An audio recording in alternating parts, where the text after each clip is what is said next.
The morning sun struggled to penetrate the thin, gray curtains of the cozy but cluttered kitchen, casting faint patterns on the worn wooden floor. Sarah Bennett stood motionless, her gaze fixed on a suitcase lying half-packed on the countertop, its mouth gaping open as if mirroring her own stunned silence. Items from their life together, clothes, photographs, mementos lay haphazardly strewn inside, symbolic of the chaos unraveling within her. Across the room, Ethan Caldwell stood, rigidly, framed against the backdrop of their once cheerful kitchen wallpaper, now faded and peeling at the corners. His presence was imposing, his shoulders squared, jaw set, his expression devoid of emotion except for the cool detachment that had become increasingly familiar to Sarah. His voice, when he finally spoke, was chillingly clinical. "I'm taking Luna," he announced, each word delivered with surgical precision. "You keep Noah." His words sliced through the quiet morning air like a razor, each syllable sharper than the last, echoing in the space between them.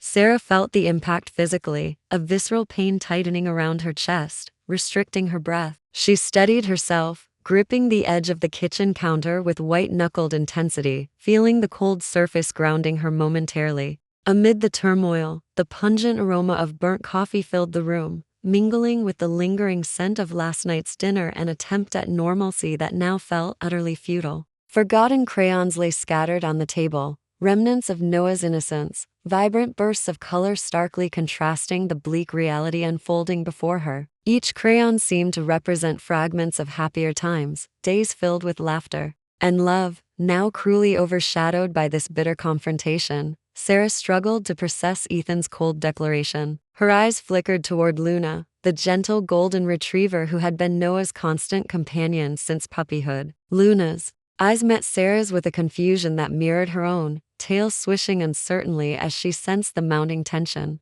Sarah felt an overwhelming surge of protectiveness, not just for her son, but also for the loyal dog who had become an integral part of their small family. "No, Ethan," Sarah whispered, her voice shaky yet defiant. She tried to mask her fear, to project strength, though her trembling hands betrayed her inner turmoil. "You can't take Luna from Noah. She's his world." Ethan's jaw tightened, the muscles beneath his skin flexing subtly, a signal Sarah had come to recognize as suppressed anger. His eyes hardened, meeting hers with an unsettling intensity. "It's decided," he said, his voice low, resolute, leaving no room for argument. "I've made up my mind." His declaration hung in the air between them, heavy and oppressive. Sarah searched Ethan's face for some hint of empathy, some flicker of the man she had once fallen in love with, but found nothing. Instead, his gaze was distant, impenetrable, the warmth she once knew extinguished completely. T that moment, Noah appeared in the doorway,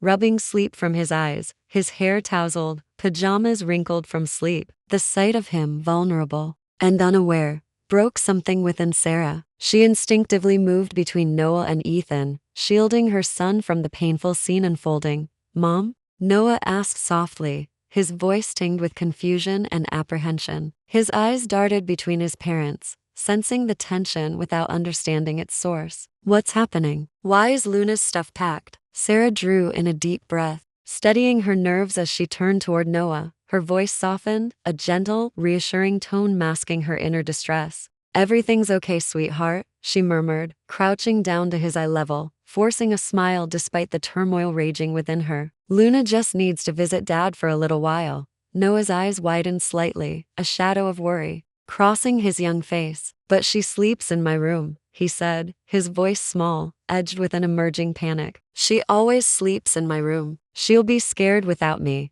Sarah felt her heart constrict painfully at his words, the innocence and concern etched across his face, intensifying her own anguish. She placed a comforting hand on his shoulder, drawing him gently closer. "I know, honey," she whispered, her voice tender yet firm, offering comfort while masking her own heartbreak. "But Luna is very brave. She'll be okay, and she'll be back soon." Noah's eyes searched hers, desperate for reassurance, trust shining through his uncertainty. He nodded slowly, accepting her words, even as his small shoulders sagged with silent resignation. Sarah's heart fractured further at his quiet acceptance, his trust in her both a comfort and a burden in that painful moment. From the corner of her eye, Sarah caught Ethan's impatient movements as he grabbed Luna's leash from the countertop, signaling his readiness to leave. Luna, sensing the tension, moved hesitantly toward Ethan, casting anxious glances back at Noah and Sarah. With each step Luna took, Sarah felt a growing ache deep in her chest, mirroring Noah's silent anguish. As Ethan reached the doorway, Sarah straightened, meeting his gaze one final time. There was no pleading, no begging, just quiet resolve in her eyes. She silently vowed to herself that Noah would never feel abandoned or unloved, even as Ethan walked away from the home they had built, Luna trotting uncertainly at his heels. The front door closed behind them with a hollow finality, leaving Sarah and Noah standing alone in the now oppressively quiet kitchen. Sarah wrapped her arms around Noah, holding him close, feeling his small frame tremble slightly against her. She whispered softly into his hair, a promise that only she could hear clearly. "We're going to be okay, Noah. You'll always have me, always." In the quiet moments following Ethan's departure, Sarah stood frozen, the echo of his footsteps still reverberating in her ears. Her mind drifted to the early days of their relationship, memories flooding her consciousness, vivid and painfully nostalgic. Sarah had met Ethan during her final year at art college. Back then, the future was a canvas of infinite possibilities, painted with optimism and dreams. Ethan had appeared charming and self-assured, his presence magnetic, his laughter infectious. Their romance had blossomed effortlessly, evenings filled with shared secrets and whispered dreams beneath the stars. They were young and invincible, believing that love alone could overcome any obstacle. As time passed, Sarah became aware of subtle changes in Ethan's demeanor. What initially seemed like protective gestures began to feel increasingly controlling. His compliments gradually shifted into critiques, his advice into directives. Still, Sarah, driven by her deep-seated optimism and desire to keep their relationship harmonious, found herself adapting, compromising her own desires and instincts to maintain peace. Sarah's artistic passion, once a source of pride, became a subtle point of contention. Ethan admired her talent publicly, showcasing her artwork during gatherings, yet privately undermining her confidence with offhand remarks about the impracticality of her career. "Isn't freelance work a bit unstable?" he'd often comment, the words delivered casually yet laden with unspoken criticism. Sarah's once bold brushstrokes turned hesitant, her canvases reflecting the cautiousness that seeped into her everyday life. She learned to navigate Ethan's moods, becoming adept at anticipating his reactions and tailoring her responses accordingly. This unspoken dance, this careful balancing act, became second nature to Sarah, her once vibrant personality subtly dimmed, her laughter quieter, her joy tempered by an underlying tension. Motherhood brought Sarah a renewed sense of purpose and clarity. The arrival of Noah illuminated aspects of her life she hadn't realized were dimming. The unconditional love and dependence of her child rekindled her dormant strength, even as Ethan's control tightened, shifting subtly into the sphere of parenting. Ethan's approach to raising Noah was rigid, focused on discipline and performance, leaving little room for the gentle encouragement and nurturing Sarah instinctively provided. Despite the growing tension, Sarah worked tirelessly to foster a warm, nurturing environment for Noah, shielding him as best she could from the emotional currents swirling beneath the surface of their household. Her artwork, now largely relegated to late-night sessions when both Ethan and Noah were asleep, became her quiet rebellion, a space where her true self could breathe freely, unrestrained by judgment or expectation. Sarah's circle of friends, once vibrant and extensive, slowly dwindled under Ethan's subtle but persistent discouragement of outside relationships. He preferred their social life carefully curated, interactions limited to those who aligned closely with his views and ambitions. Isolated and increasingly reliant on Ethan's approval, Sarah found herself disconnected from her former life, her identity subtly reshaped to fit Ethan's vision of an ideal wife and mother. The morning's events had shattered the fragile illusion Sarah had painstakingly maintained. Standing alone in the kitchen, clutching Noah tightly, she felt a resolve building within her. It was a resolve born of necessity, forged in the crucible of heartbreak and betrayal, hardened by years of quiet endurance. She glanced down at Noah, his small hand gripping hers, his eyes wide and trusting. At that moment, Sarah recognized a fierce determination she hadn't known was within her. Whatever lay ahead, she knew one thing for certain: she would reclaim her life, her identity, and her strength, not only for herself but for the son who needed her now more than ever. Noah Bennett was a thoughtful, imaginative 10-year-old boy whose quiet demeanor belied a vivid internal world. From an early age, he had shown a remarkable sensitivity to his surroundings, perceptive far beyond his years. His slender fingers were rarely still, constantly tracing patterns, sketching superheroes, dinosaurs, and fantastical creatures on any available surface. These drawings, his personal sanctuary, held glimpses into the depths of his heart, his joys, fears, and unspoken thoughts. Luna, their gentle golden retriever, had been Noah's constant companion since the puppy first bounded clumsily into their lives 5 years prior. Luna had quickly become not just a pet, but a confidant and a friend, intuitively understanding Noah's emotions, offering comfort without words. Each night, she curled up by his bedside, a reassuring presence, her steady breathing a lullaby that guided him safely into dreams. Noah's bedroom was a testament to his inner universe, a carefully curated gallery of his drawings covering every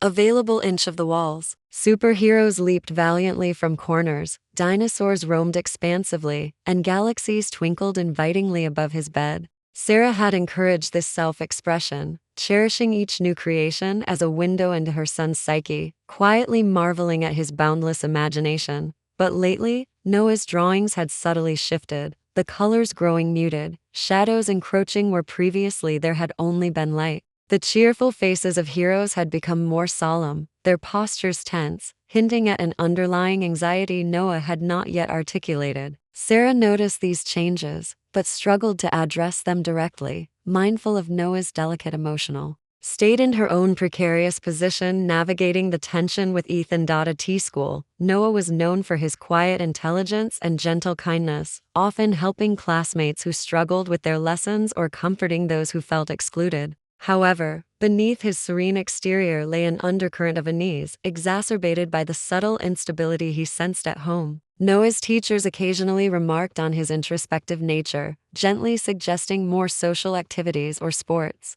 to foster greater engagement with his peers. Sarah would always smile politely, promising to consider their suggestions, though deep down she knew Noah's introversion was not something to be corrected, but respected and nurtured. Noah was acutely aware of his parents' shifting dynamic. Although he could not fully comprehend the complexities of adult relationships, he instinctively felt the emotional currents swirling around him. He had become adept at detecting subtle cues: the tightening of his father's jaw, the fleeting sadness behind his mother's reassuring smile. These cues became an unspoken language that guided Noah's responses, teaching him to navigate the emotional landscape carefully, cautiously, never fully letting down his guard. In recent months, Noah had begun retreating further into his own world, finding solace in solitude and creativity. He would spend hours sketching quietly, Luna at his feet, drawing scenes of heroism and triumph, subconsciously projecting his desire for stability and security onto the paper. His sketches now often featured a lone figure standing bravely against overwhelming odds, an allegory of his own emotional struggles. Noah's bond with Luna had become increasingly important, her unconditional love a balm to his growing anxieties. Their interactions became a silent dialogue of mutual understanding and support, Luna instinctively responding to Noah's shifting moods with gentle nudges and warm companionship. This quiet partnership offered Noah a rare sense of control and comfort amidst the uncertainty at home. On the morning Ethan took Luna away, Noah felt a profound loss, his heart aching with an intensity he couldn't articulate. His young mind grappled with confusion and abandonment, his carefully constructed world shaken to its foundations. Noah turned instinctively to Sarah, seeking reassurance and stability in the wake of this profound upheaval. Sarah, recognizing the gravity of Noah's unspoken distress, resolved to create a sense of security for her son, determined to nurture his strength and resilience. Even as her own world teetered precariously, she embraced Noah tightly, silently promising him a future filled with love, understanding, and unwavering support. As Noah rested his head against her, he felt the quiet assurance of her presence, a beacon guiding him through the storm, comforting him even as his young heart wrestled with uncertainty and loss. Margaret Caldwell, Ethan's mother, was a formidable presence whose influence loomed heavily over their family dynamics. Elegantly poised yet subtly intimidating, she carried herself with a practiced refinement that masked a fiercely controlling nature. Margaret had perfected the art of veiled criticism, delivering sharp remarks wrapped in honeyed words, designed to undermine confidence while preserving her carefully cultivated image of sophistication and grace. From the very beginning, Sarah had sensed Margaret's quiet disapproval. At first, Sarah attributed it to typical motherly protectiveness, dismissing it as harmless overzealousness. However, over the years, Margaret's subtle criticisms had grown increasingly pronounced, her seemingly innocuous comments leaving wounds that festered silently beneath the surface. Margaret held Ethan in an unyielding grip of expectation and ambition, molding him from childhood into a reflection of her own desires and ideals. Her approval had always been elusive, conditional upon his adherence to her exacting standards. Ethan, outwardly confident and self-assured, was secretly driven by a deep-seated need for her validation, often at the expense of his own emotional well-being and relationships. Sarah's entry into Ethan's life was met with a guarded skepticism from Margaret. She viewed Sarah's artistic sensibilities as impractical, her empathetic nature as weakness, and her quiet strength as insubordination. Margaret frequently highlighted these perceived shortcomings, subtly influencing Ethan's perceptions and gradually eroding his admiration and respect for Sarah. Margaret's visits to their home were meticulously orchestrated affairs, characterized by tense civility punctuated by carefully veiled barbs. During these visits, Sarah felt as if she were constantly on trial, her every move scrutinized, her every word weighed and found wanting. Margaret's presence cast a long shadow, her subtle manipulations serving as constant reminders of her dissatisfaction with Sarah's role as wife and mother. Margaret's interactions with Noah were similarly tinged with criticism, albeit presented under the guise of concern and affection. She frequently commented on his appearance, his hobbies, and even his friendships, subtly undermining Sarah's parenting decisions. Perhaps a stricter regimen would help, she would suggest casually, her voice dripping with false sweetness. After all, Ethan thrived under clear boundaries. Despite Sarah's efforts to shield Noah from Margaret's influence, she noticed how her mother-in-law's words gradually took root in her son's consciousness. Noah, already sensitive to emotional undercurrents, absorbed Margaret's subtle criticisms, his insecurities growing quietly beneath his composed exterior. Margaret's influence extended beyond verbal manipulation. Her gifts to Noah were carefully selected not for his enjoyment, but to reinforce her own values and subtly critique Sarah's parenting choices. Expensive, elaborate, yet emotionally cold, these gifts were often left untouched, their presence a stark reminder of Margaret's attempts to mold Noah into her image of perfection. As Ethan's marriage to Sarah deteriorated, Margaret's interference intensified, her involvement becoming increasingly overt. Her presence emboldened Ethan's criticisms, validating his controlling behaviors and subtly exacerbating the discord within their home. Margaret's emails became frequent intrusions, filled with advice masked as genuine concern, each message a carefully constructed critique intended to erode Sarah's confidence and authority. On the morning Ethan took Luna away, Margaret's presence was felt keenly, even in her physical absence. Her influence had shaped Ethan's cold decisiveness, her criticisms fueling his resentment and detachment. Sarah felt Margaret's invisible hand guiding the events, a puppet master orchestrating from afar, satisfied in the knowledge that her influence remained unchallenged and pervasive. Yet, even in the wake of this upheaval, Sarah resolved to break free from Margaret's shadow, determined to reclaim her life and protect Noah from further emotional harm. Standing firm against the tide of Margaret's influence, Sarah vowed silently to nurture Noah's inherent kindness and resilience, determined to shield him from the emotional manipulations that had once governed their family. As Sarah held Noah close, she felt a newfound strength solidifying within her, fueled by a quiet defiance against Margaret's controlling presence. She knew the road ahead would be fraught with challenges, but for the first time in years, Sarah felt genuinely empowered, ready to confront Margaret's influence and rebuild their lives on her own terms. The immediate aftermath of Ethan's departure left the house steeped in a profound and settling silence. Sarah remained rooted to the spot, her arms protectively encircling Noah, feeling the echo of Ethan's decisive footsteps fade away into a deafening void. The quiet was oppressive, heavy with unspoken questions and raw unresolved emotions. Every corner of their home seemed to vibrate with the remnants of confrontation, leaving Sarah acutely aware of the new reality unfolding around them. Sarah glanced around the familiar kitchen, now eerily still and disorientingly unfamiliar. The scattered crayons and untouched breakfast dishes, symbols of an abruptly interrupted morning, accentuated the starkness of their altered circumstances. The comforting routine of everyday life had been disrupted irreversibly, and the comforting normalcy she had fought so hard to maintain, for Noah felt shattered, irretrievably lost in this silent fallout. Noah, sensing the shift, but not fully comprehending its gravity, clung tighter to Sarah, his small frame trembling slightly against her. Sarah tightened her embrace, determined to provide him the sense of stability he desperately needed. She guided him gently toward the sofa in their living room, away from the stark reminders of their disrupted routine. Seeking refuge in a familiar sanctuary, sitting down, Sarah wrapped Noah in a soft blanket, the fabric cocooning them both in warmth and quiet reassurance. Noah rested his head against her shoulder, his breathing gradually steadying as the initial shock began to subside. Sarah gently stroked his hair, each touch infused with silent comfort, conveying reassurance beyond words. "I miss Luna," Noah whispered suddenly, his voice small and muffled against Sarah's shoulder. The raw vulnerability in his tone sent a fresh wave of sorrow through Sarah. She closed her eyes briefly, fighting the tears that threatened to overwhelm her resolve. Taking a steadying breath, she gathered her strength, responding with a calmness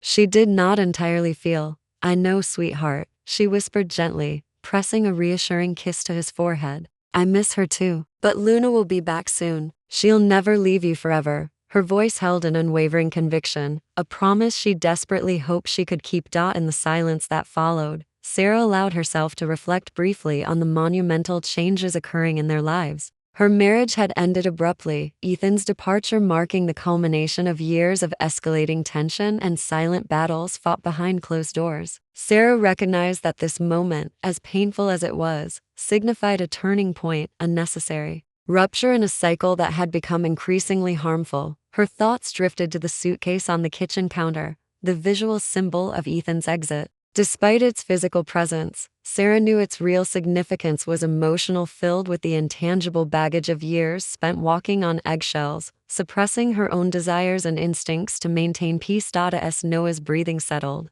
into a steady rhythm, indicating he had drifted into an uneasy sleep, Sarah allowed her thoughts to wander further into the future. Uncertainty stretched before her, vast and intimidating, yet oddly liberating. She recognized the opportunities hidden within the chaos, the chance to reclaim her identity, her strength, and to redefine her. And Noah's lives free from the shadow of Ethan's dominance, yet beneath her newfound determination lingered an undeniable grief, a quiet mourning for the dreams they had once shared, now irretrievably shattered. Sarah allowed herself to briefly acknowledge this loss, knowing that true healing required confronting the pain directly. Her tears, when they came, were quiet and controlled, each one a release, a step forward in her emotional journey toward healing. Outside, the world continued obliviously. The sounds of passing cars, distant voices, and rustling leaves a stark contrast to the stillness within their home. Sarah sat silently, holding Noah close, drawing strength from the quiet intimacy of their bond.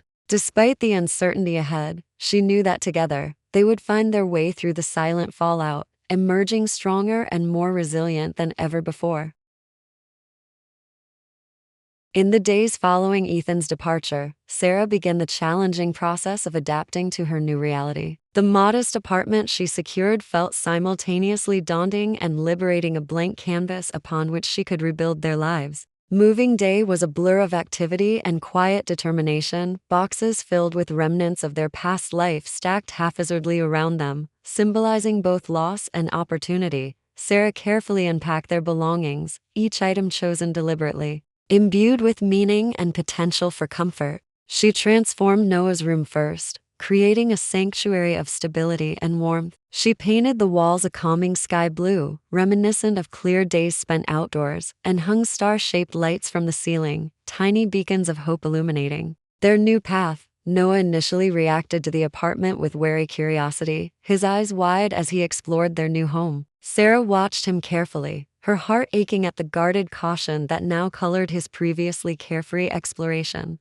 She reassured him frequently, her voice calm and steady, offering gentle encouragement as he adjusted to the unfamiliar surroundings. Their evenings quickly fell into new routines, Sarah preparing simple dinners, comforting in their predictability, while Noah completed homework at the small dining table. Each meal became a quiet, comforting ritual, an affirmation of normalcy amid the underlying uncertainty. Sarah made a deliberate effort to maintain consistency, recognizing the importance of routine in providing Noah with a sense of security. Yet, despite these efforts, Sarah could see the lingering shadows in Noah's eyes, subtle reminders of the emotional upheaval they had experienced. Luna's absence was particularly profound, her quiet companionship sorely missed. Each night, Sarah would sit by Noah's bed, reading familiar stories in a soft voice, her presence a gentle anchor guiding him into restful sleep. Sarah found solace in small gestures of affection, leaving notes in Noah's lunchbox, brief messages of encouragement, simple reminders of her unwavering love and support. Each note was an intentional act, a deliberate effort to foster emotional resilience in her son, reinforcing their bond and providing stability amid the uncertainty. Professionally, Sarah threw herself into her freelance work with renewed vigor, driven by both necessity and a desire to regain independence. Her graphic design projects became an emotional outlet, a creative refuge where she reclaimed her identity and purpose beyond the confines of her former marriage. Late at night, after Noah had drifted into sleep, Sarah worked tirelessly, her dedication fueled by determination and quiet defiance. Occasionally, moments of doubt would surface, fleeting yet poignant. She grappled with concerns about their future, finances, and her ability to provide Noah with the stability he needed. Yet, each wave of doubt was met with renewed determination, her resolve strengthened by the quiet resilience she saw blossoming within her son. Sarah cultivated a small, supportive network of friends, relationships rekindled or newly formed, each one carefully chosen to reinforce her emotional well-being and sense of self-worth. These relationships became essential, offering emotional support, practical advice, and occasional relief from the pressures of single parenthood. In the quiet of their new home, Sarah frequently reflected on her journey, acknowledging both the hardships and the quiet victories. The apartment, initially foreign, gradually transformed into a comforting space, imbued with love, resilience, and hope. Sarah took pride in the haven she had created for Noah, recognizing it as a testament to her strength and determination. Gradually, the rhythms of their new life settled into place, bringing with them a renewed sense of stability and quiet optimism. Sarah recognized the road ahead would not be without challenges, yet felt increasingly equipped to navigate them. With each passing day, she and Noah grew stronger, their bond deepening, their shared resilience, a quiet, powerful testament to their enduring strength in life. After Ethan, in the weeks that followed their move, Sarah began to notice subtle yet unmistakable changes in Noah. Her son, once openly curious and expressive, had become increasingly withdrawn. The vibrant chatter that once filled their home had diminished. Replaced by quiet contemplation and muted interactions, Noah spent more hours alone in his room, deeply immersed in drawing. His sketches, previously bursting with color and whimsical adventures, now took on a darker, more somber tone. Sarah observed his creations with growing concern, characters depicted in isolation, often surrounded by looming, shadowy figures. These drawings, Sarah realized, were Noah's silent expression of the emotional upheaval he felt but couldn't verbalize. Sarah gently encouraged Noah to talk about his drawings, seeking to understand his inner world without pressing too hard. "What story is this telling, Noah?" she asked softly one evening, sitting beside him as he meticulously shaded a lone figure standing on the edge of an abyss. Noah shrugged slightly, his gaze remaining fixed on the paper. "It's just how I feel sometimes," he whispered, his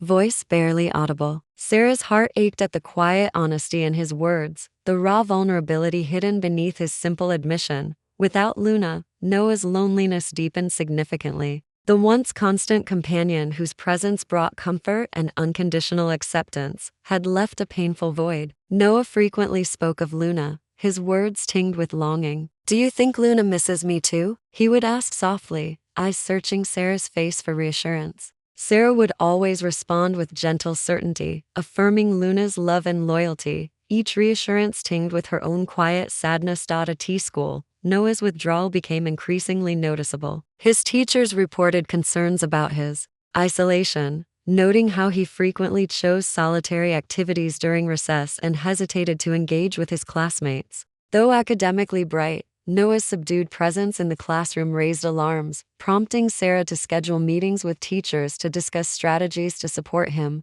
Despite these efforts, Noah's pain remained largely unspoken. Sarah witnessed his subtle struggle, feeling helpless yet determined to provide emotional sanctuary. She made conscious efforts to create opportunities for connection, cooking together, sharing quiet conversations during walks in the park, subtly inviting Noah to share his feelings in his own time and way. Evenings became especially poignant, the silence of the apartment amplified by Luna's absence. Noah often wandered into Sarah's workspace, quietly sitting nearby as she worked, seeking silent companionship. Sarah welcomed these moments, understanding Noah's unspoken need for closeness. She would pause her work occasionally, offering brief, comforting touches, a hand on his shoulder, a gentle squeeze of reassurance, small gestures that conveyed love and presence without overwhelming him. Sarah grew increasingly attuned to Noah's emotional rhythms, sensing shifts in his mood through subtle cues, slight changes in posture, the intensity of his focus, the quiet sighs that escaped him in unguarded moments. Each observation deepened her resolve to support him patiently and compassionately. Aware that healing required time and gentle nurturing, she sought professional guidance discreetly, consulting therapists to better understand Noah's emotional journey and ways she could effectively support him. These consultations provided Sarah with valuable insights, empowering her to create an environment of safety and acceptance, one where Noah felt secure to express his vulnerabilities. Gradually, Sarah noticed small signs of resilience emerging within Noah. His drawings, while still reflecting deep emotions, began incorporating moments of hope and light, subtle indicators of healing and growth. Encouraged by these glimpses, Sarah continued fostering an atmosphere of open communication and quiet empathy. Noah's quiet pain, though deeply felt, began to find subtle expression, gently acknowledged and supported by Sarah's unwavering love and patience. Their shared journey through grief and adjustment reinforced their bond, a testament to the quiet strength that defined their evolving relationship. Together, they navigated the complexities of healing, each step forward marked by quiet courage and enduring hope.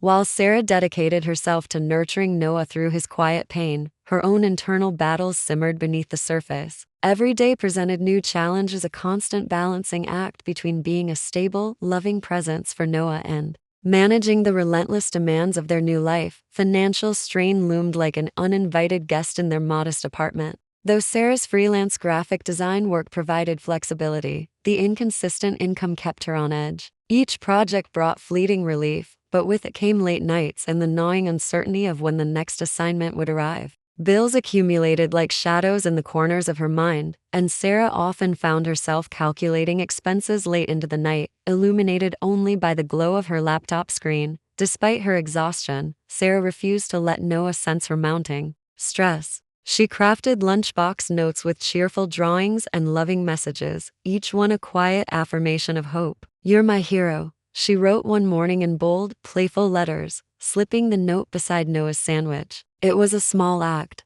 but for Sarah, it symbolized defiance against the weight of their circumstances. The apartment, though small and sparsely furnished, became her sanctuary, a space she poured her energy into transforming into a home. Sarah rearranged furniture late at night, painted walls, and hung artwork, each brushstroke a subtle reclamation of her independence and identity. Her once neglected sketchbooks reemerged, their pages slowly filling with intricate designs and hopeful imagery. But the isolation weighed heavily. Sarah's social circle, already diminished by years under Ethan's quiet control, had all but disappeared. Her evenings were filled with quiet solitude, broken only by the soft hum of the refrigerator or the rhythmic scratching of Noah's pencil against paper. Loneliness crept in, its whispers constant, yet Sarah remained resolute, drawing strength from her newfound freedom and her unwavering love for Noah. She found brief solace in small victories, the successful completion of a project, a rare but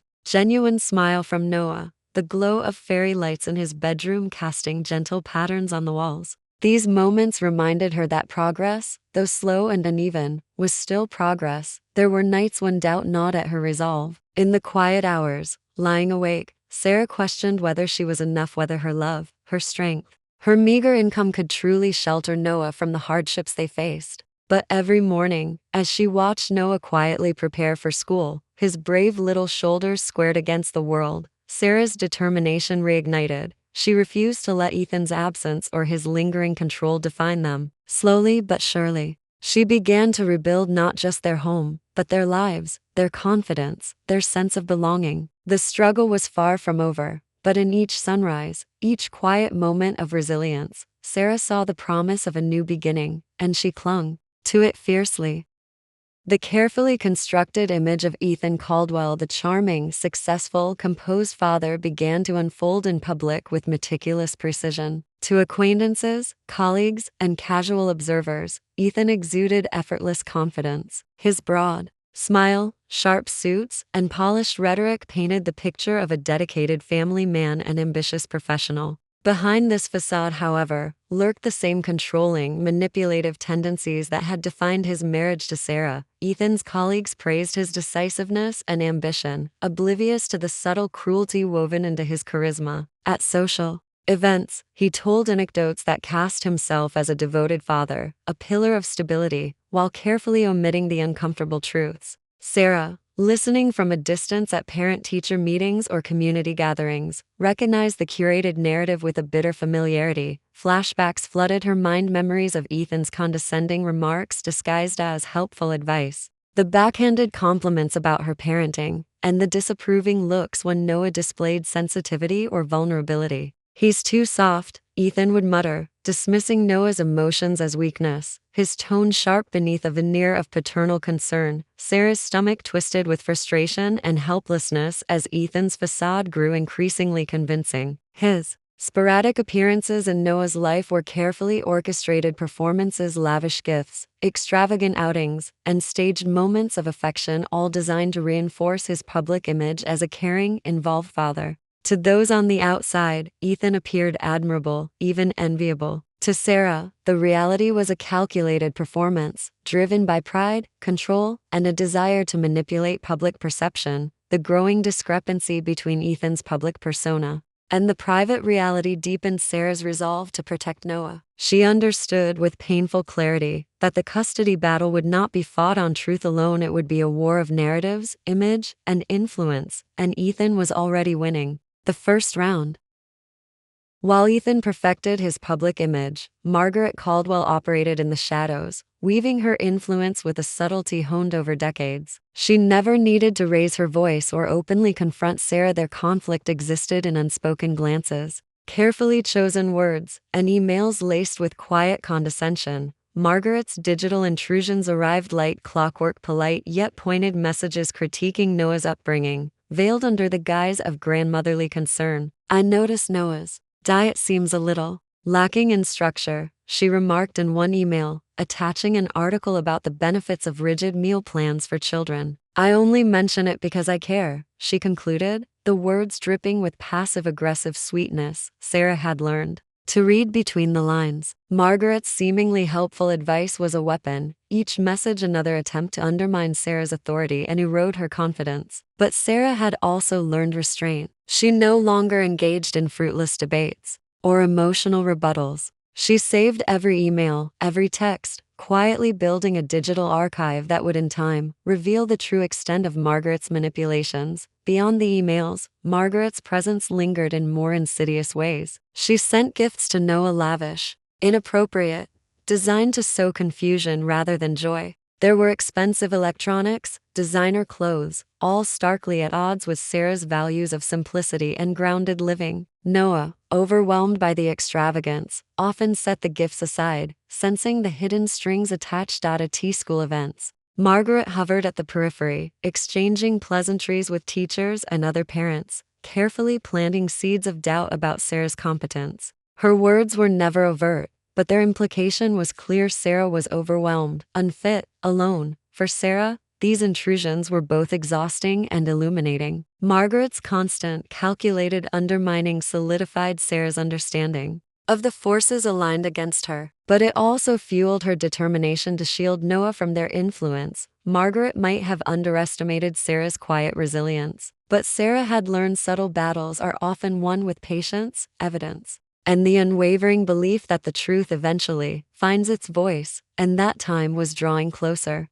In the months following the separation, Ethan's physical absence became a glaring contradiction to the role he so publicly claimed. To his colleagues, friends, and Margaret, he presented himself as the concerned father fighting tirelessly for his son, but to Sarah, and more painfully, to Noah, he was a ghost, a name spoken more often in legal documents than in daily life. Phone calls were sporadic at best. Weeks would pass without a word, leaving Sarah to pick up the emotional pieces. Each time, Noah's hopeful anticipation dissolved into disappointment. Dad said he'd call, Noah would murmur, eyes fixed on the silent phone screen, his small shoulders slumping with quiet resignation. Sarah's heart broke for her son, but she carefully masked her own frustration. She refused to taint Noah's view with her bitterness, choosing instead to offer comfort, consistency, and unwavering love. Sometimes grown-ups get so tangled in their own problems, they forget what matters, she explained gently, brushing Noah's hair from his face.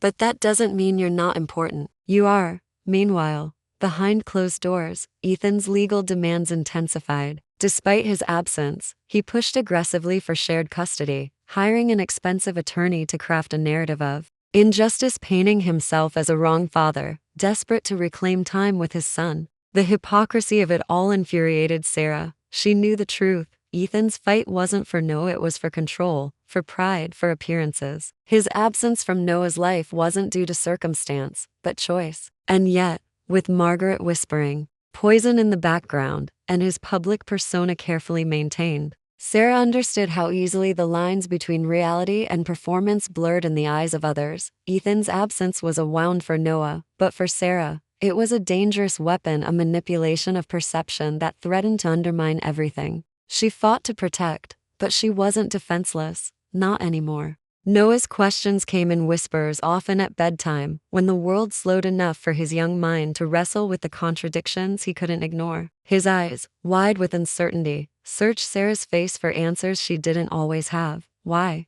Does Dad say you're keeping me away from him? Noah asked one evening, his voice quiet but heavy with unspoken hurt. The words lingered in the dimly lit room, casting shadows Sarah couldn't simply brush aside. Sarah took a steadying breath, choosing her response with care. Sometimes when grown-ups disagree, they don't see things clearly, she explained gently, tucking the blanket around him. But I promise you, Noah, no one is keeping you from anyone. All I care about is what's best for you. But Noah's questions grew more complex, more painful, as the days passed. Does Dad think I'm a problem? He asked another night, his eyes glassy with uncertainty. Is that why he doesn't come? The innocence in his voice shattered Sarah's heart. She fought to remain composed, her hand brushing through his hair with quiet tenderness. You are not a problem, she affirmed firmly. You are the best thing that's ever happened to me. And no matter what Dad says or doesn't say, that will never change. But the seeds of confusion had been planted,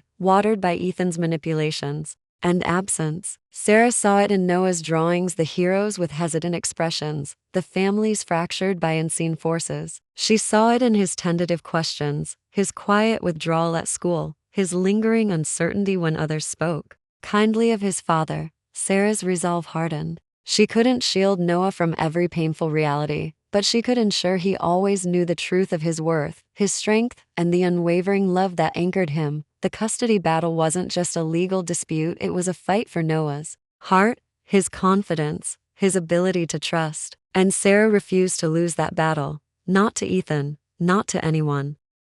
The sterile walls of the courthouse office seemed to hum with tension, their muted tones reflecting the seriousness of the moment. Sarah sat beside her attorney, Rachel Torres, the faint click of a pen and the rustling of paperwork punctuating the heavy silence. Across the table, Ethan exuded calm confidence, his sharp suit and rehearsed demeanor crafted to perfection. Sarah studied him with wary eyes. To an outsider, he appeared composed, even paternal, the image of a father fighting for his son. But Sarah knew better. Beneath the surface of polished charm lay control, manipulation, and self-interest disguised as parental concern. Rachel, sharp and composed, leaned towards Sarah, her voice a quiet anchor amid the brewing storm. "This isn't just about custody," she reminded her. "It's about credibility. The judge needs evidence, not emotion." Sarah nodded, her pulse quickening as the proceedings began. Ethan's lawyer wasted no time painting him as a devoted father, unfairly deprived of his rights. Words like stable provider and unjustly excluded echoed in the room, weaving a distorted narrative that threatened to overshadow the truth. Sarah's heart pounded as she listened, her fists clenching beneath the table. The lies stung, but she held her composure, reminding herself this was just the beginning. The truth, though quiet, had a way of emerging. When it was their turn, Rachel spoke with measured clarity, presenting a stark contrast to Ethan's theatrics. She outlined the realities, the manipulative texts, the absence, the inconsistencies in Ethan's claims. But Sarah knew the battle wouldn't be won in the sterile room alone. The custody fight was a marathon, not a sprint, and Sarah was prepared to endure every grueling step, for Noah, for their future. After the initial hearing, Sarah returned home more resolved than ever. The courtroom had shown her that truth alone wasn't enough. It needed to be packaged, documented, undeniable. Every careless word from Ethan, every subtle manipulation from Margaret, had to be captured and preserved. She started methodically. She printed every message, every email, every screenshot. Ethan's passive-aggressive texts, veiled threats, and Margaret's polite but cutting emails were neatly sorted into folders, chronologically organized. At first, it was overwhelming, a painful re-examination of years spent walking on eggshells, but it also ignited a quiet strength within her. Sarah kept a detailed journal, logging every conversation with Noah, every question he asked, every moment that revealed the emotional toll of Ethan's absence and manipulation. Noah's quiet doubts, his longing for Luna, the sleepless nights, they all became evidence, not only for court, but for herself.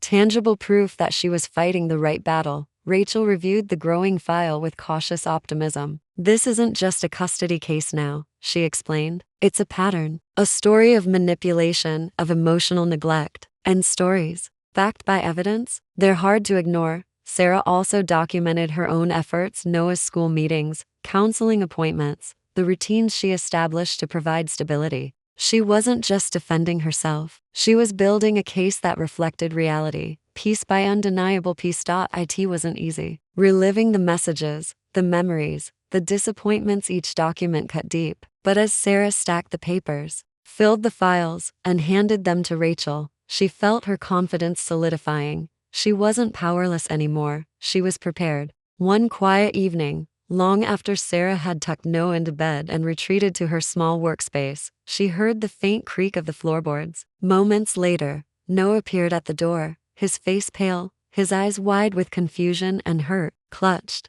tightly in his hand was Ethan's old tablet. Sarah's heart immediately tightened. "What's wrong, sweetheart?" she asked, rising to her feet. Noah held out the tablet, his small fingers trembling slightly. "I was looking for my games," he whispered, "but I saw." With careful hands, Sarah took the device, her gaze landing on a series of text messages still open on the screen. Messages from Ethan, intended for someone else, but accidentally visible to Noah. The words were like a punch to the chest. "Noah's too emotional, like his mom. I'll fix him when I get custody." Sarah's breath caught as she read the message. Her eyes scanned Noah's face, searching for the best response, for reassurance. But Noah spoke first. "Is that what he thinks?" he asked, voice quivering. Sarah knelt beside him, pulling him into her arms, her own emotions battling anger and heartbreak. "Noah, listen to me," she began softly but firmly. "What your dad says doesn't define you. You are kind, brave, and strong. You don't need fixing." Noah's small body shook against hers, but her steady embrace and quiet conviction slowly soothed him. Sarah held back her own tears, knowing this moment wasn't about her pain, it was about shielding Noah's heart from the cruel, careless words of someone who should have known better. Later that night, after Noah had finally fallen asleep, Sarah stared at the tablet for a long time. The message burned into her mind, a painful reminder of Ethan's true character and a powerful, new piece of evidence. Her heartbreak transformed into resolve. The truth was no longer just hers to carry. Noah had seen it too. The night stretched on, heavy with the weight of what Noah had uncovered. As the apartment settled into silence, Sarah sat at the kitchen table, the tablet resting before her like an unspoken challenge. The message from Ethan pulsed in her mind, a cruel affirmation of what she had always suspected but never wanted Noah to see. The anger simmered beneath the surface, sharp and bitter. But it was the fierce, protective love for her son that burned brighter, forging her pain into something stronger. She could crumble under the weight of this betrayal, or she could rise. Sarah chose to rise. She opened her laptop and carefully backed up the message, saving screenshots, forwarding them to Rachel, ensuring that this damning evidence wouldn't disappear or be dismissed. Every word Ethan had typed now belonged to her arsenal, a tangible weapon in a fight that was no longer just legal, but deeply personal.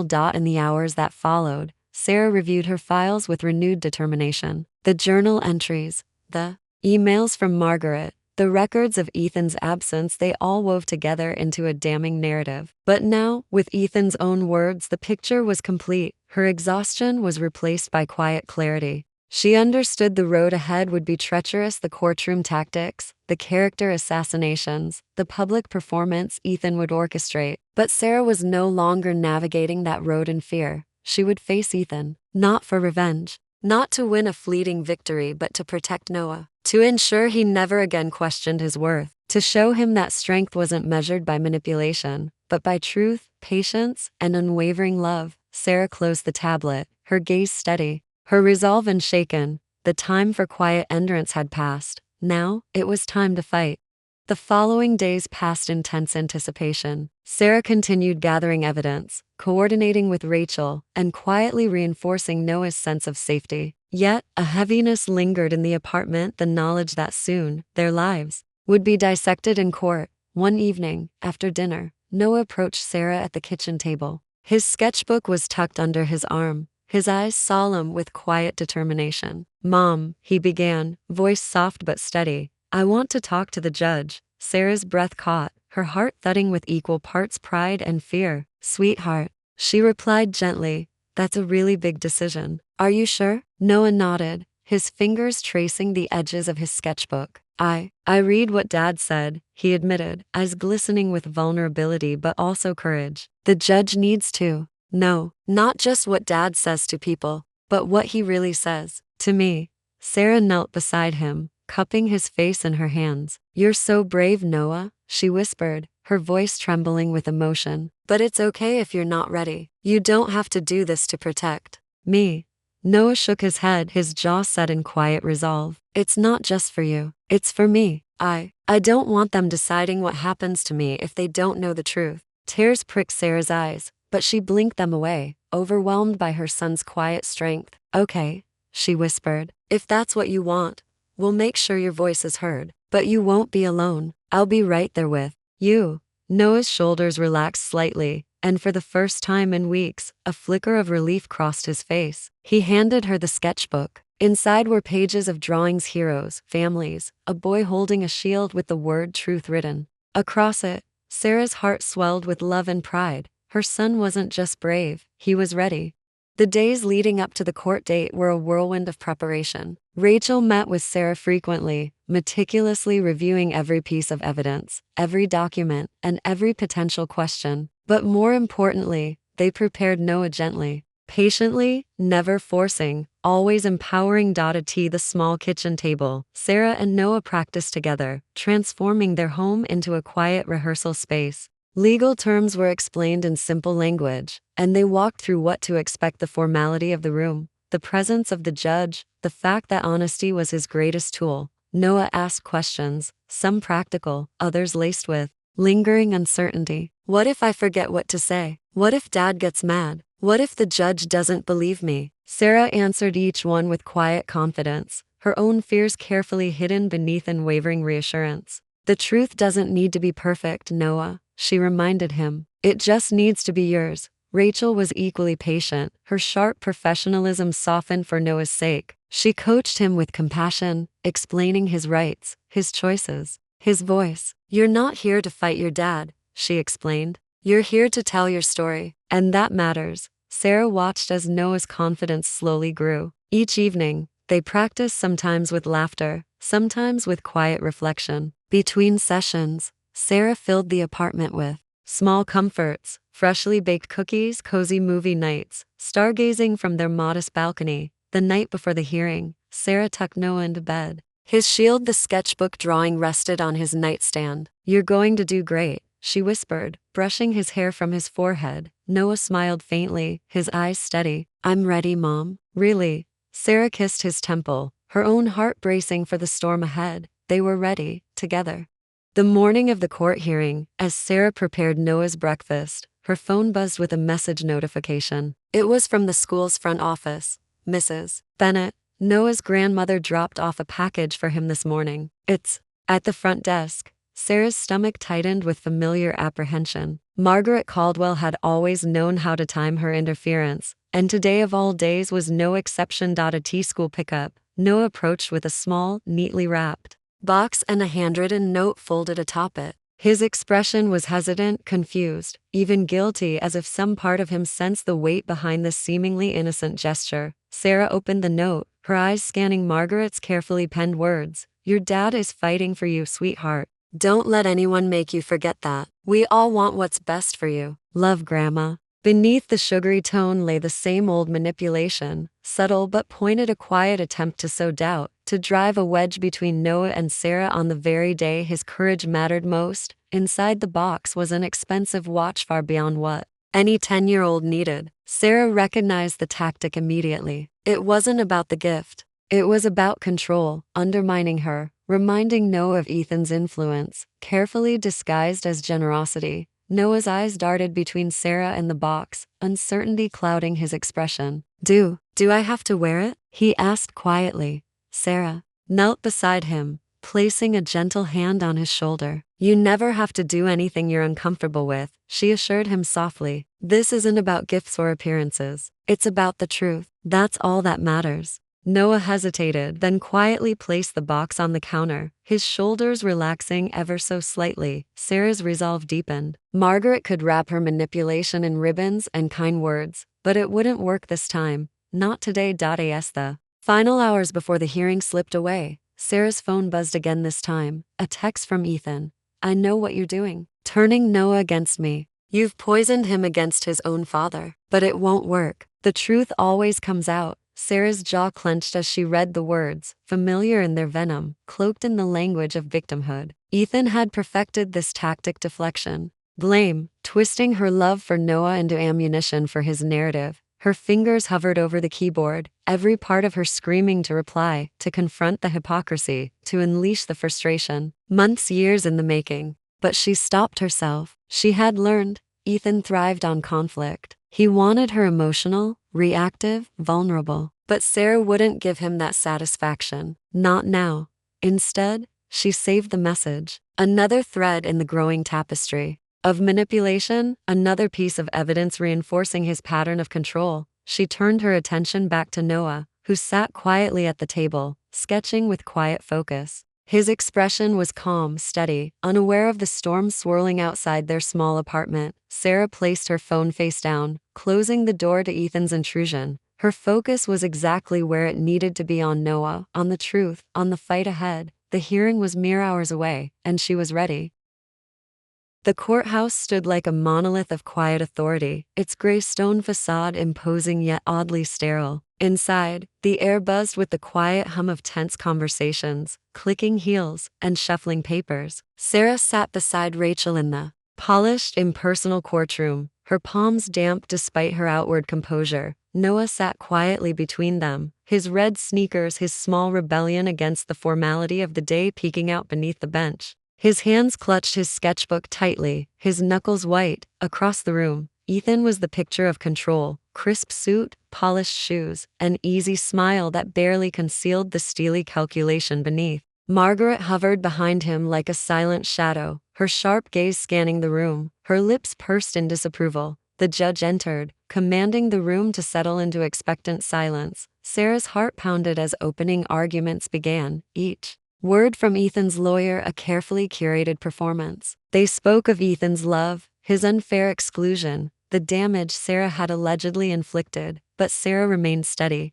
The evidence, the truth, Noah, they were all here, and they were ready. Ethan took the stand with practiced ease, his expression somber yet composed, the embodiment of a wronged father fighting for his child. His lawyer's questions guided him. Like a carefully choreographed dance, each response designed to paint him as the stable, caring parent Noah desperately needed. "I've done everything I can to be part of Noah's life," Ethan declared, his voice laced with quiet emotion. "It's been hard. Sarah's made it difficult, but I love my son. That's all this is about." The courtroom murmured softly, observers shifting in their seats, some nodding in apparent sympathy. Margaret watched with satisfaction, her sharp eyes flickering briefly to Sarah, a subtle smirk curling her lips. Sarah clenched her jaw, forcing herself to remain composed. She recognized the manipulation for what it was, an expertly woven illusion. But illusions shattered under truth, Ethan continued, his voice cracking at just the right moments. Speaking of missed birthdays, unanswered calls, his heartbreak at being shut out, his performance was nearly flawless, his carefully cultivated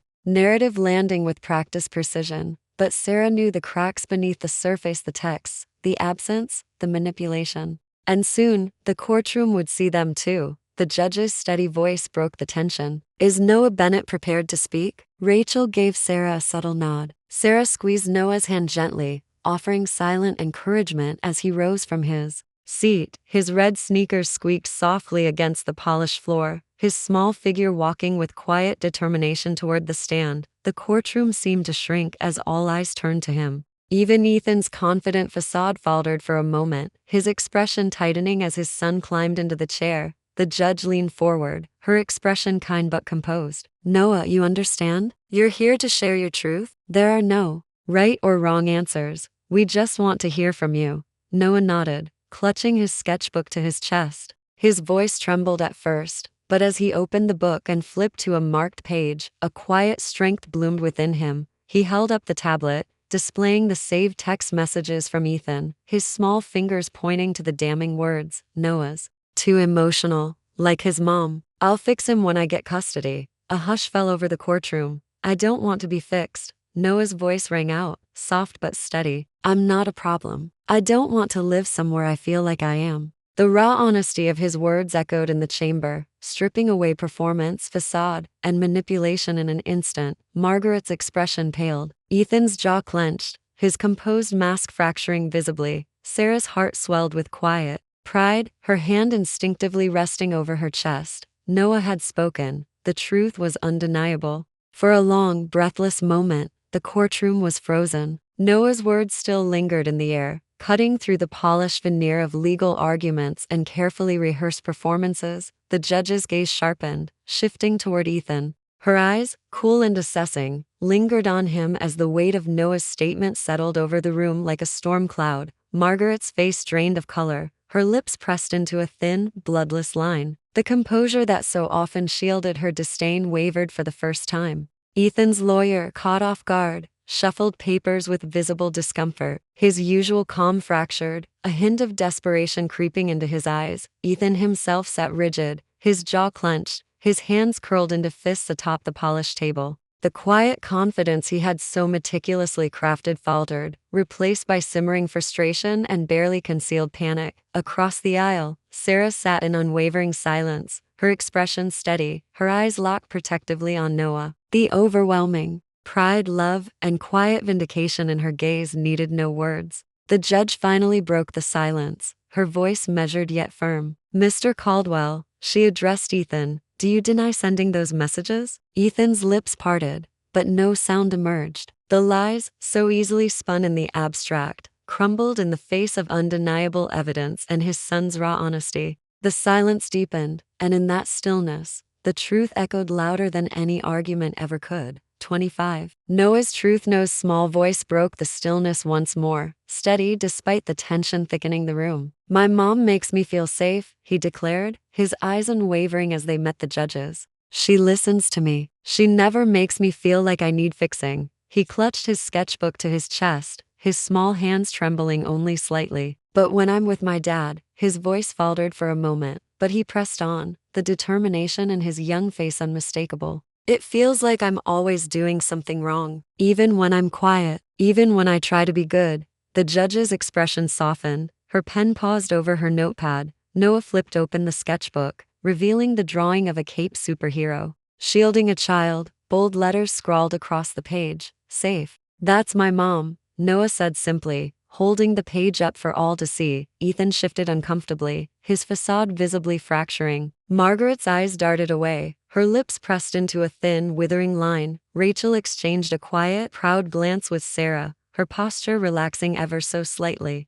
Noah's words didn't just reveal the truth, they humanized it, stripped it of legal jargon and parental posturing, leaving only raw, undeniable emotion. The judge took a long breath, her gaze drifting across the courtroom, lingering on Sarah, then Noah. "Thank you, Noah," she said at last, her voice steady but touched with quiet gravity. "That was very brave." The truth had been spoken, and its impact was impossible to ignore. The judge sat in silence for a long moment, her thoughtful gaze sweeping across the courtroom. Papers rustled softly, a pen tapped once against the desk, but otherwise the room remained still, suspended in quiet anticipation. "I've heard enough," the judge declared at last, her voice calm but resolute, slicing through the tension like a blade. She turned her attention to Ethan, her expression neutral but edged with quiet scrutiny. "Mr. Caldwell, your performance today was polished, but your words outside this courtroom and your actions speak far louder." Ethan opened his mouth to protest, but the judge held up a hand, silencing him effortlessly. "This isn't about punishing parents," she continued. "It's about protecting a child." Noah's words were clear, his feelings undeniable. Her gaze drifted briefly to Noah, offering him a small nod of recognition. The judge's eyes settled back on Ethan. "Supervised visitation will be granted, contingent upon your participation in parental counseling. Full custody remains with Miss Bennett." Her tone left no room for argument. "This court prioritizes the well-being and emotional safety of the child. And in this case, that means stability with his mother." The finality of the decision echoed through the room. Ethan's face darkened, frustration simmering beneath his thin veneer of control. Margaret's lips pursed, her eyes narrowing with unspoken indignation. Sarah exhaled, her heart pounding with disbelief, relief, and quiet triumph. Noah's hand found hers beneath the table, his small fingers warm and steady. The battle was over, and they had won. The judge's final words hung in the air, undeniable and irreversible. "Full custody is awarded to Miss Bennett," she repeated, her voice steady and clear. "Mr. Caldwell will have supervised visitation, to be reviewed pending his participation in parenting therapy and demonstrated behavioral change." A low hum of whispers rippled through the courtroom as the gavel came down with a decisive crack. Ethan's facade cracked completely now, his carefully composed expression giving way to seething frustration. His eyes burned with indignation, but he remained seated, restrained by the weight of public defeat. Margaret's lips pressed into a thin, furious line. Her shoulders stiffened, her eyes darting between Sarah and the judge with icy contempt. But there was nothing more to say. The ruling was final. Across the aisle, Rachel offered Sarah a quiet, victorious smile, her eyes reflecting pride and validation. Sarah, still gripping Noah's hand, allowed herself to exhale fully for the first time in what felt like months. Noah's gaze turned to her, tentative but hopeful. "We're really going home now?" he asked softly. Sarah smiled, tears welling in her eyes. "Yes," she whispered. "Home. Our home." The tension that had coiled within her for so long began to unwind. The fear, the uncertainty, the years of quiet endurance, they were still there, etched into memory, but for the first time in what felt like forever, Sarah could breathe. They were free, and the future was finally, truly theirs. The courthouse faded behind them as Sarah guided the car onto the open road, the sun casting gentle golden rays across the dashboard. The weight of the courtroom still lingered in her chest, but for the first time, it was accompanied by something. Lighter hope. Noah rolled down the window, the warm summer wind tussling his hair. His eyes sparkled as they passed familiar landmarks, the anxiety of the morning slowly replaced by quiet excitement. "Can we get pancakes?" he asked, his voice carrying a brightness Sarah hadn't heard in months. Sarah smiled, her heart swelling. "Pancakes it is." They pulled into a small diner, its neon sign flickering softly against the fading afternoon sky. Over plates piled high with syrup-drenched pancakes, Noah laughed, a real, unburdened laugh that filled the space between them. Sarah listened, savoring every sound, every bite, every small, beautiful moment of normalcy, for the first time in what felt like forever. The future wasn't something to fear. It was theirs to reclaim. The days that followed felt lighter, as though the weight of uncertainty had finally begun to lift. Sarah watched with quiet pride as Noah rediscovered his spark, the cautious hope in his eyes slowly transforming into joy. His drawings changed first. Gone were the shadows and solitary figures. Instead, vibrant comic strips sprawled across his sketchbooks, superheroes flying high, families laughing under starry skies, caped figures that bore an uncanny resemblance to Sarah herself. The questions returned to the ones Sarah had missed so dearly. Mom, do you think dinosaurs had feathers? How far away are the stars? Can we build a fort in the living room? Each inquiry, each burst of curiosity, was a quiet sign of healing. Sarah encouraged every moment, filling their home with laughter, art supplies, and late-night story sessions. Under the glow of fairy lights, they visited parks, painted murals on the apartment walls, and built their own little world, one rooted in truth, safety, and unwavering love. Noah's shoulders squared a little more each day. His laughter rang louder, his eyes shone brighter, and Sarah, watching him thrive, knew they had turned a corner. The shadows of the past were still there, but they no longer defined them. With each passing week, Sarah rebuilt not just a home but herself. The apartment, once a refuge from fear, became a space of creativity, laughter, and quiet strength. New freelance clients filled her inbox. A book club invitation arrived, followed by coffee meetups and weekend hikes with other parents. Bit by bit, the loneliness that once clung to her eased, replaced by new connections and a quiet confidence she hadn't felt in years. Sarah no longer flinched at Ethan's name. His shadow, while still lingering at the edges, had lost its grip. She didn't hate him anymore, not because she had forgotten, but because she had outgrown the need to carry his weight. One evening, as she tidied Noah's room, her eyes landed on his latest drawing, pinned proudly to the fridge. A caped figure with wild, curly hair, a clear, bold version of Sarah herself, stood beside a smiling boy under a starry sky. Sarah smiled, her chest warm with quiet pride. It wasn't just a drawing. It was a declaration. They had survived, and together, they were unstoppable.